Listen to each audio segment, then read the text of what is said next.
set up natin yung camera, gagawa tayo ng chiffon cheesecake.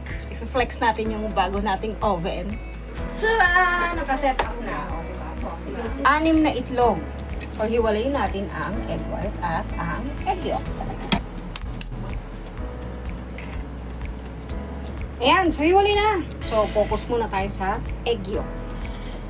3/4 cup ng sugar. So, let's beat.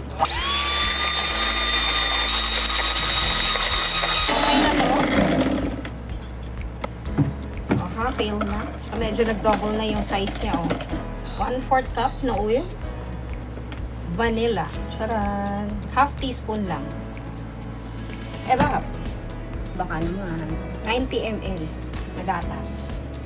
Lagyan natin ito dyan. Beat natin ulit. Okay. Next. Salaan. 1 cup all-purpose flour. Half cake flour. Baking powder. Half tablespoon lang. And salt. 1/4 lang. I-sift na natin siya.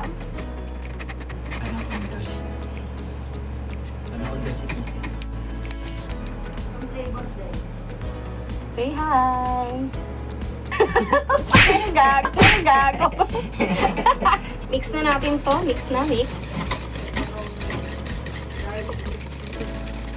Dapat ganyan siya. Oh. Balikan natin yung ating egg whites. Magic! It's clean! Dapat tuyo, dapat walang water kasi hindi magiging stiff bake yung ating egg whites kapag may halo siyang ibang ingredients. Beat natin yung egg whites natin. Pigaan natin ng konting lemon. Then mix natin siya ulit. 1/4 sugar. Confectioner sugar gamit ko.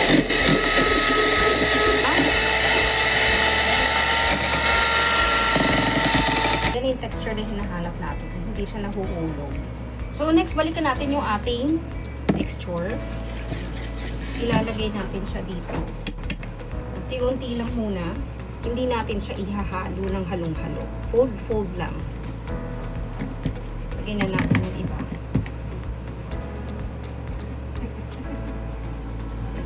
Tsaga-tsagain lang natin yan mag-fold. Hanggang sa ma-fold na siya lahat. Ma-mix na siya lahat. Incorporated na siya lahat. Kailangan na natin mag-mix. Pero dahan-dahan lang ang halo.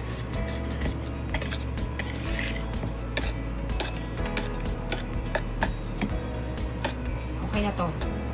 Yan na yung mixture natin.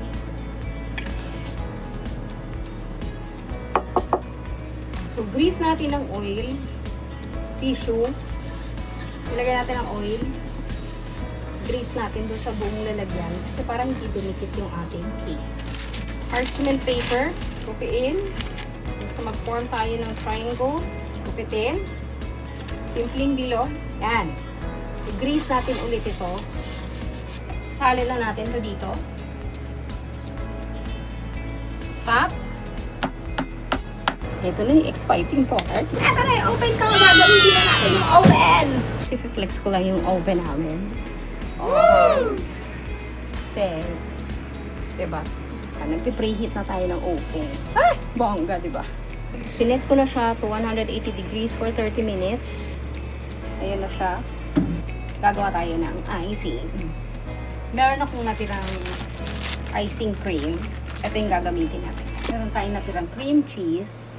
Ihalo natin to sa icing cream. Big time na cheese. Ito i-grate natin siya.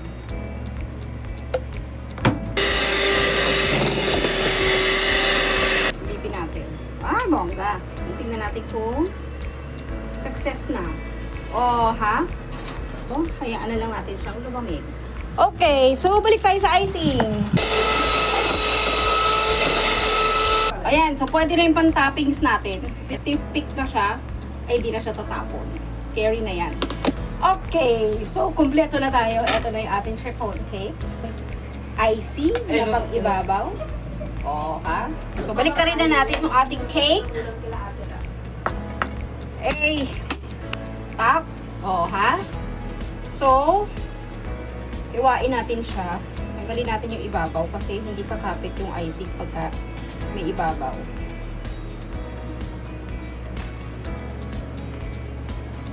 Mag-grate tayo ng cheese. Then, lagay natin yung copper.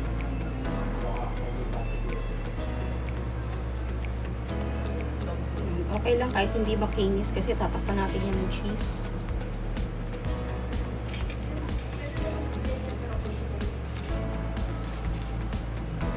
Ordinaryong cheese lang to.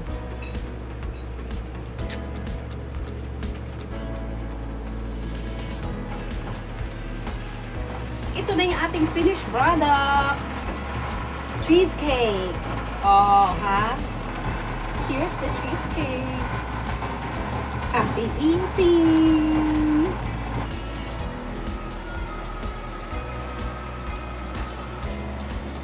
Ang lambot! Ang sarap!